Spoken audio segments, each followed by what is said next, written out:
That's it for Biz Brief. I am Menu Afo. We have more news updates for you, and my colleague George Queening is on standby with the latest. Details coming up shortly. Stay with us.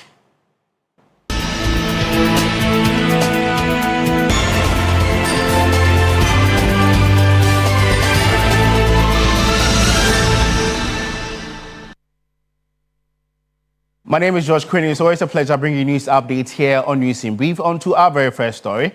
Ghana is calling for a stronger regional action against violent extremism and deeper cooperation with Europe.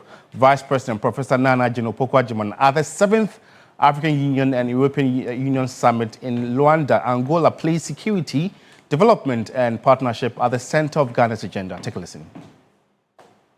Vice President Professor Nana Ajino-Poku praised the African peace and security architecture as one of the continent's major achievements, while warning that climate shocks, political tensions and piracy are worsening humanitarian crisis. She highlighted growing threats from extremist networks in West Africa and proposed a regional meeting to tackle the issue. West Africa contains its fair share of hope.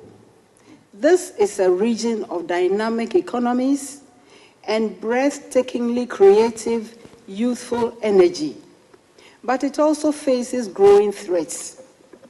Extremist networks exploit poverty, exclusion, and shrinking natural resources. The way forward demands regional unity, a focus on the roots of insecurity, and community-based peace building.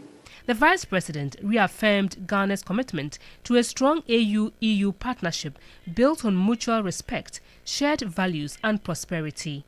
She welcomed the European Union's Global Gateway Initiative and its 150 billion euros pledge for Africa's sustainable development, particularly in green energy and digital services.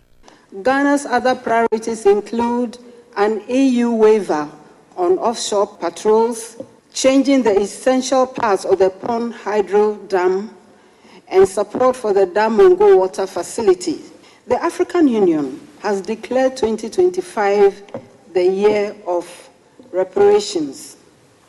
Ghana, as the AU champion on reparations, is preparing to table a UN resolution recognizing the transatlantic slave trade as among the gravest crimes against humanity. We urge our European partners to join us in this endeavor as co-authors of a just future. She also outlined Ghana's domestic progress, noting that inflation has fallen and the cedi has stabilized following reforms in fiscal governance and public financial management.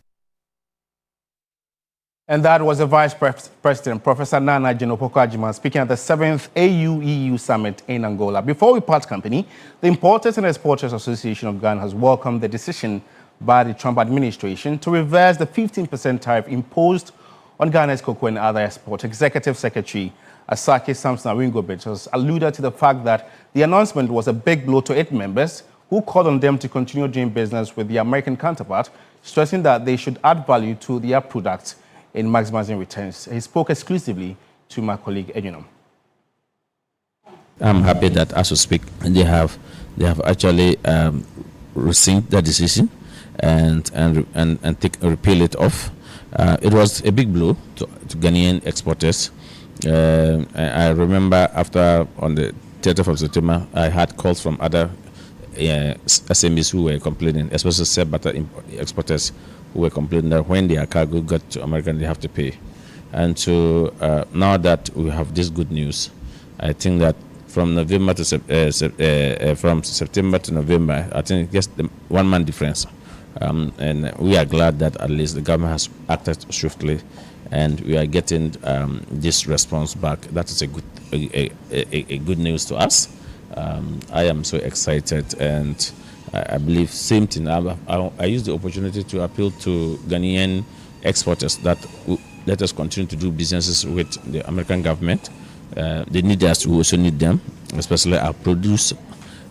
What we should do is to let us use the opportunity to add more value addition to our products.